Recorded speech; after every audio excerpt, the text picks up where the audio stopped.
Earlier, I had stated that the outgrowth of this circuit came initially from an idea I got from Wikipedia, an article that I tried to contribute to when I discovered certain interesting properties, and of course they didn't like what I was doing. Um, I even created fonts, font symbols for new electronic symbols to reflect the new idea. They didn't like any of it. Um, but to backtrack a little bit over that, to show you how this whole thing developed very gradually through several stages, so that you get some kind of I just didn't come up with this. This is not a theory. This is a simulation from a valid concept that already exists. I have to start from something, from scratch.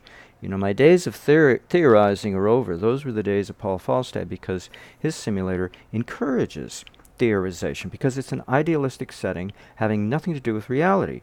So once I started to get into the Berkeley Spice model of either LT-Spice or microcap, which are both based on the Berkeley Spice model of simulating electronic or analog electronic circuits, I had to go to reality. I wanted to go to reality. I wanted something to start from that already existed in reality. And so what I did was, if you go to my website, josephnewman.info, and click on prototypes, you'll see the circuits. They're kind of small and dinky. You can page through them to get an idea of where things began, or you can go to schematics and page through that, or you can go to download and page down the download the actual files, the JPEG or the ASCII files that you can run in LT-Spice to see how things develop. But I'm going to show you how it looks. So this is how it started. It started from a decoupling capacitor article on Wikipedia. And it's basically, you have a capacitor and you have a short to ground in case it should get a surge. Now a surge will happen when you turn on or off a switch. And this is, I got somebody from the forum over at allaboutscircuits.com to give me the switch model, because I had no idea what I was doing. This was a few years ago. And so I did this. This was what he gave me. And it's very rock solid, simple, straightforward. You get square wave on and off. Nothing out of the ordinary. Not until I start to play with it. Oh, and this is the page out of microcap, in which I was trying to figure out why. Well, see, in those days I wasn't getting much luck. Anything I tried to do in microcap was suppressed. I won't go looking for it. Now I realize I should have prepared more thoroughly, but I actually did a circuit held over from, I transferred over from Paul Falstad, that was suppressed. The surge, it was pretty obvious it was suppressed, that there was artificial intelligence in microcap witnessing the surge. I had to zoom in really into fine detail, time step, duration to see it happen, but it was manifesting and then it was suppressed. So I thought, oh, this will never happen in microcap. I might as well stick with Paul Falstad. Never in my wildest dreams did I think that I would actually overcome that shortcoming. But here they tell you why they would suppress it. Because they can't, the simulator can't figure out what the answer is, and so it says, well, I'll just enough of that. We're not going to stick around to find out what happens because it's discontinuity. We can't figure out what's going on. And it also uses words like disproportionate result, like, huh? You mean a surge? So it sounds like they lump a whole lot of stuff together, but I managed to bypass it anyway. I found a way around their limitations. So what I did was I took the circuit and I started to fool around with it. So as you saw before, it was quite simple. It was just everything a square wave, a power source, a switch, a resistor to ground, and a capacitor to ground. So then I took out the capacitor and I put in an inductor, and this is where things got heady, because originally the whole point was I derived it from a decoupling capacitor article on Wikipedia, decoupling capacitance or whatever it's called. That was in the prior video, so I don't have to go over that. But this is how it evolved. It evolved, I swapped out the capacitor to put in an inductor thinking, well, gee, what'll happen? This is what'll happen.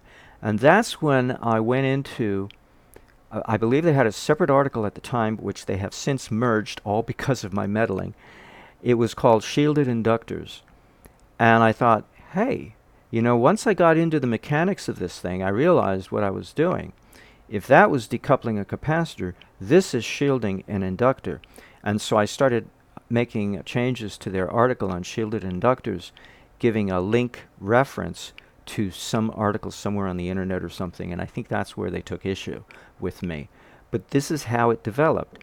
I just, everything is by micro-step of changes. Since I'm the Edison approach, the Edison approach, I'm not Tesla. I have no idea what I'm doing. Even though I'm using I'm borrowing Tesla's simulator for a brain in the form of microcap version, or LT-SPICE, in this case, version of Berkeley SPICE modeling of electronic analog simulations. Still, my approach, my methodology is all Edison. Methodical. I can only change one parameter at a time if I want to be able to analyze the results and figure out what to do next, or guess estimate.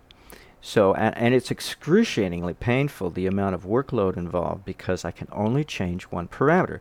Either I change one component by swapping it out with another component, or I rearrange the circuit by placing the component someplace else, or I change its value.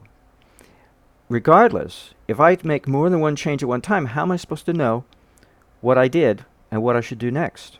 So you see how painstaking it can be and how much work has been involved. That's what I say about work, is it's been a tremendous amount of work because of my lack of formal training and my lack of brainwashing. Programming, I prefer to call it, or mental mind virus, as Eric Dollard calls it. So this is all I did. I just took out the capacitor and I put in an inductor. And then I put a resistor by the inductor. And I got other changes. And then I compared. Well, what am I? Oh, and then I took out the resistor that went to ground and I put in a capacitor. Figure, what the hey, I already got the resistor over here. Why don't I put a capacitor down here, down below, where the ground is, and change the value? So here it looks like I've got 10 femtofarad capacitance, while here I have the opposite extreme, 10 farads capacitance. So a difference between femto and 10 femto and 10 farad is a difference of 1 e to the negative 15. That's a humongous difference.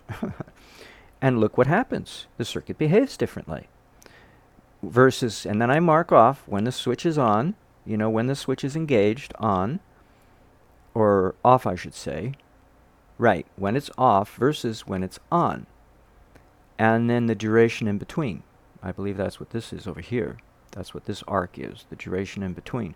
So it's this kind of baby steps that brought me to where I am now. Truly remarkable transition when you look at when you step back and look at how it's transformed from something like this into something like this. Even though it's still a small, simple circuit.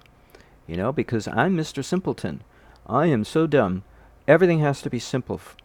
And sometimes I have to go to forums to find out, how do I do a switch in LT-SPICE?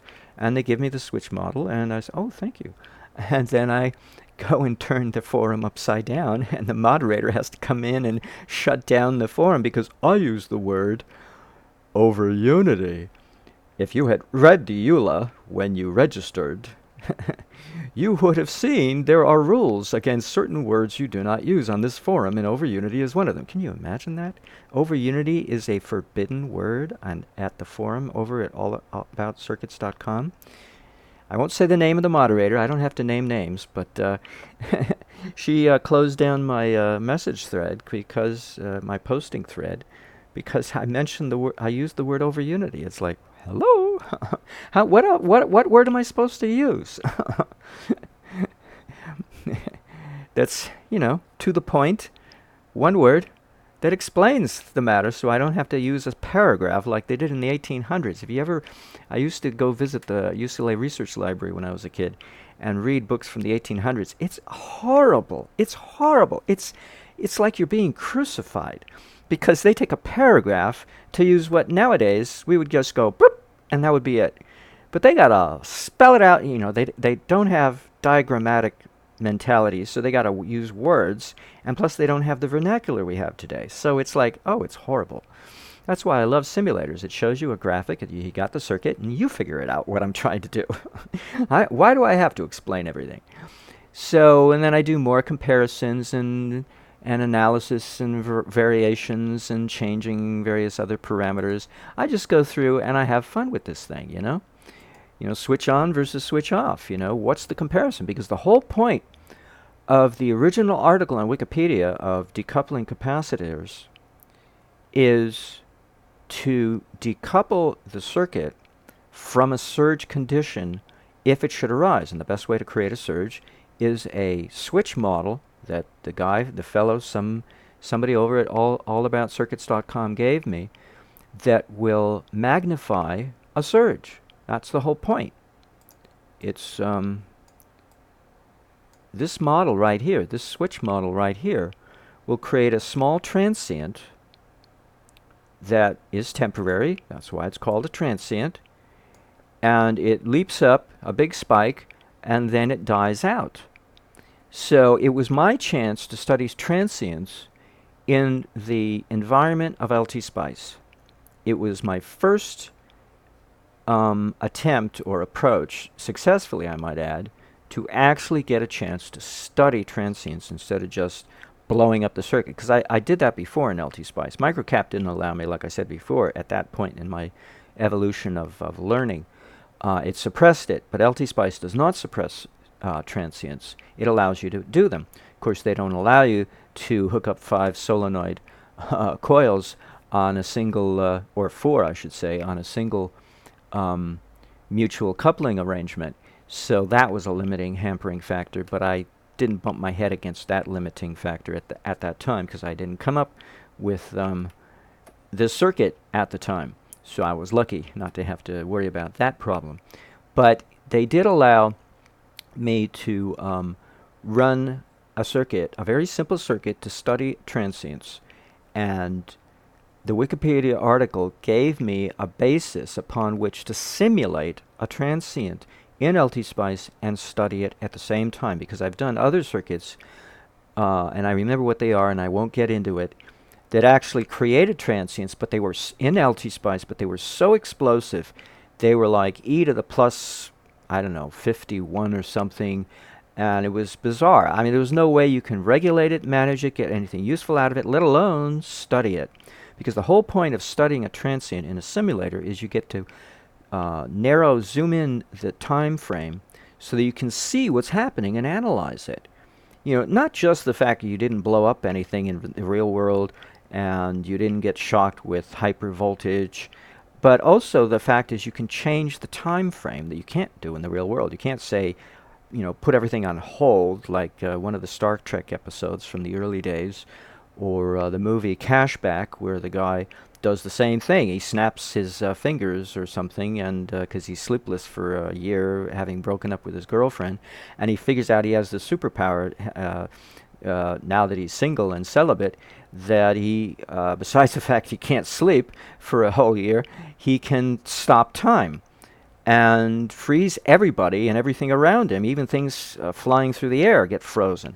So this is what you get to do in the simulator environment, and that's why I love the simulator environment, because I get to do something that nobody teaches in formal training of electrical engineering, is to study surges in depth. Maybe, they give you a little elective course off to one side, but mostly they just tell you how to suppress them, and then you're on your way studying everything else about electrical engineering. But I like to study as a 5-year-old, I realized early on that, first of all, I have no energy. I was born sickly, so me compete with anyone? Good luck. Second of all, The other thing to encourage me to take up topics that nobody else wants to cover is I realized early on that we have so many problems on this planet that every single person could avoid competing with anybody by selecting just one problem out of the myriad of problems confronting humanity that has yet to be solved, and never duplicate anybody else solving some other problem that needs to be solved. Instead, we're all tackling the same one and then competing for limited, not resources, but limited jobs. See, it all comes down to job availability. Who cares about how much money is available or whatever? It's always about job availability. And if there's not enough jobs to go around, then people are out of work. Well, as a 5-year-old, I knew that's a bunch of bogus Huey. Because, sorry, Huey, there was a guy in high school though, whose name was Huey.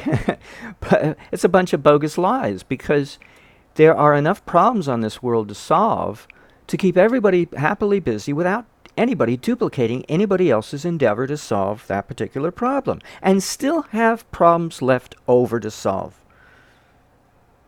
Okay? For the next generation to take care of. So there's no need to compete. No need to argue. No need to fight and quarrel and argue. But I knew we all want to pick up the pieces and pick up the baton where somebody left off, because I am not going to build any of this. But granted, but be that as it may, I chose a problem to simulate that nobody else was covering, and to study a surge in depth to see if I could get something resourceful out of it, because I knew in my heart I could get something out of it and turn it into a power source. It's not a power source, it's a power boosting methodology. Be that as it may, still, where'd the extra power come from, right? I still don't know. And I keep telling myself, don't worry about it, just keep trudging along. You don't have to know everything. So I started from a real life situation, decoupling capacitor that Wikipedia had an article on, and I just kept fooling around with it because it was the only chance I had to start with something simple, simulate it, and study it in depth to give me a chance to analyze a transient, the creation of a transient that did not blow up so humongous. I mean, these are like, what, kiloamps here on the side, on the left-hand side, and gigavolts? That's pretty reasonable. Considering what I've produced in the past undergoing simulation, that's pretty good. That's awesome, in fact. And that gives me a chance to simulate it. And it looks like a surge. It looks like an explosion of energy. Just what I want, kiloamps and gigavolts. Isn't that what I want? So it's within a tolerable limit of not too much, not too little. It's not comatose. It's not such a big explosion in the face that the simulator goes, eh, and says, I can't digest this, sorry. No, it can handle it.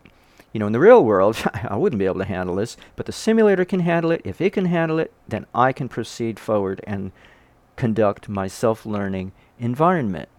So this is how it all got started. The study of a surge, the study of an electrical explosion, which I'm pretty definitely sure is the basis for spontaneous combustion in human beings. Before it becomes oxidative, it's already an electrical event out of control. Be that as it may, that's a sidebar, of course, this is how it all got started. And I wanted to show you this, to show you how something so simple as a decoupling capacitor, somebody can go and take and turn it into something that he claims will produce power and is a solid state device. Now Tesla, there is a story that Tesla invented a solid state generator with no prime mover that will last 5,000 years. Well, you do have to service these things. The rubber dries out and components have to be replaced, you know. But I don't know, maybe I'm wrong. Maybe he came up with a manufacturing technique that would not require replacing of parts. I mean, according to the stories I've heard about Atlantis, they had such mechanical devices that never needed repair, let alone maintenance. I mean, they just lasted for generations, and so they forgot how to build them. They just inherited it. Talk about inherited wealth. They got daddy's car from daddy, and daddy died, and the kid and the daughter was left with daddy's flying device, their Vimana, their levitation craft, and they had no idea how the thing worked. They just knew how to drive it, how to fly it, how to operate it, but no idea how it worked, let alone how to fix it. And they even forgot how the compass. They didn't even know what a compass was by the time Atlantis sank, let alone what a sextant was, let alone how to build ships to sail across the ocean. They never had to. Why bother? Whatever ships they had, they were fully functional and lasted for generation after generation. So it's amazing what technology can be brought to some point. But now we have a throwaway culture and everything gets thrown away. So we have to know how to build things and how to quickly learn how to build better versions because we're so busy throwing away last year's model. We better come up with a better model this year. But as you know, there are certain limits. Detroit is not going to put one of these in your electric car anytime soon. So that's why we have to do it and not they. And all I do is design the thing and I don't build it. But that's how it all got started. It's from that simple little concept of a decoupling capacitor on Wikipedia articles that all started from this. A very simple concept.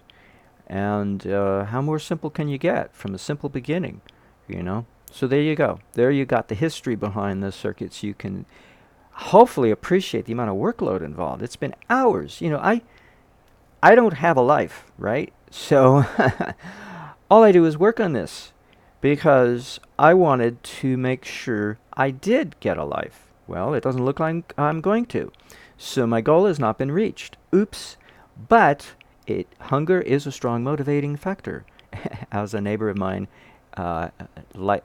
pointed out to me, which I already knew, but it was nice to hear it from somebody else's lips for a change, instead of me living it for the last, what is it now, 3-4 years? It's going on 4 years, in which literally your hunger drives you to solve problems, and you hope you'll get rich and wealthy someday and at least be able to pay your bills. You know, you don't have to live in a mansion, just pay your bills and not go hungry.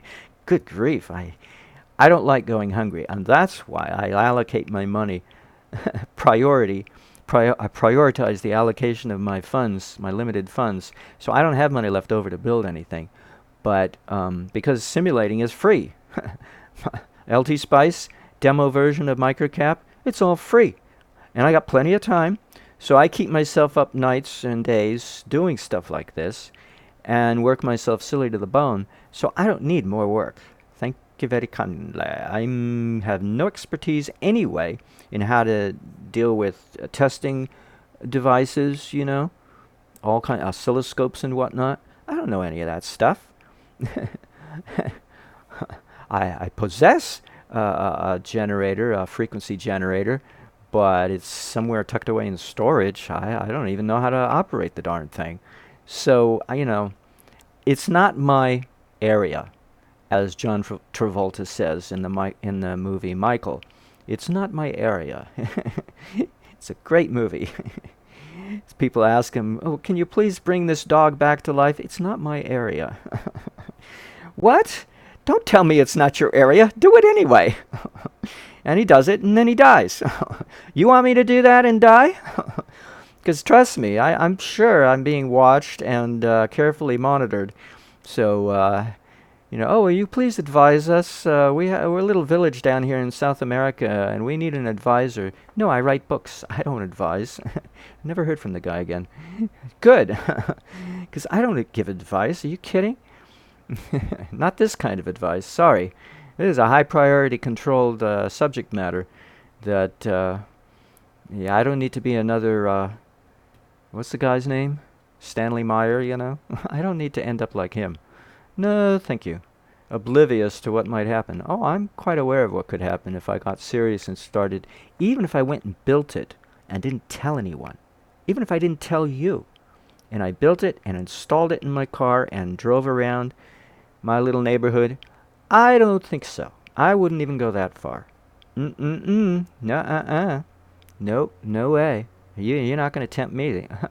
Not that I don't tempt myself on occasion, you know. I want to do this. Oh, and then my conscience reminds me, you want to play it safe. You're too old for this kind of mishigas, this nonsense of stressing yourself out, worrying, when's the next shoe, from what direction is the next shoe going to come flying to hit you in the head, and then you'll be on the other side and you won't even know it hit you. Oh, that was fast. How'd I get over here so quick?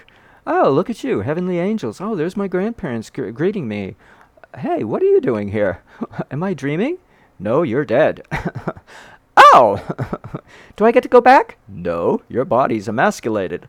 Oh, underneath a truck, an 18-wheeler. Oh! Aha! Hmm. Don't get to be like Ned Beatty or Warren Beatty and Heaven Can Wait and come back to life. Whoopsie! Okay, so we've covered that ground. You see my motivation for not building anything. It's very serious. I take my job very seriously. I work hard, I do my job, and I stay within my boundaries. All right? You know about boundaries? I hope you know about boundaries. It's all about it's called focus. And if I can focus on a point, I can stay on that point as long as it takes to solve the problem until I solve it before I can allow myself to move on to the next point. But there are limits and there are boundaries, and I have to stay within those boundaries, or else I can't stay focused, let alone play safe. Because play safe is even a larger parameter. Yeah, that sometimes people suggest I expand within. Why don't you build it, and we'll believe you? No, I want to play safe, but even more confined than safety, I want to stay focused. If I do one thing and do it well, then I can certainly excel better than if I try to distract myself with too many things going on at once. And I don't want to do that. It's hard enough as it is just doing this. Have I made my point finally? Maybe, Hopefully, I hope. Oi, Gewalt. Because it's not just the initial person who complains. It's everybody else who comes afterwards, who keeps complaining the same complaint. And then I got to repeat myself to a whole different audience. And that's one of the thoughts that comes up from my conscience or my intuition is, there are too many people on this planet to convince. Too many. And so it's really, the timing is all wrong for me to go and push a physical model. Because I wasn't born with a strong nervous system. So all I have is a strong mind. That I was born with. But a strong body, I'm not even normal when it comes to the strength of the body. It's no fun being weak. And then being an activist when I should not have been, to top it off and take the weakening process down further, I'm in just no shape anymore for promoting anything in the physical plane. It's all mental now. It's all concept. Proof of concept, nothing more. Literally, literally proof of concept in the virtual world of the simulator. So, I think I've said enough, and I'm quite of a windbag, as you already know by now. But I think I've said everything that needs to be said. Now I just got to turn this off.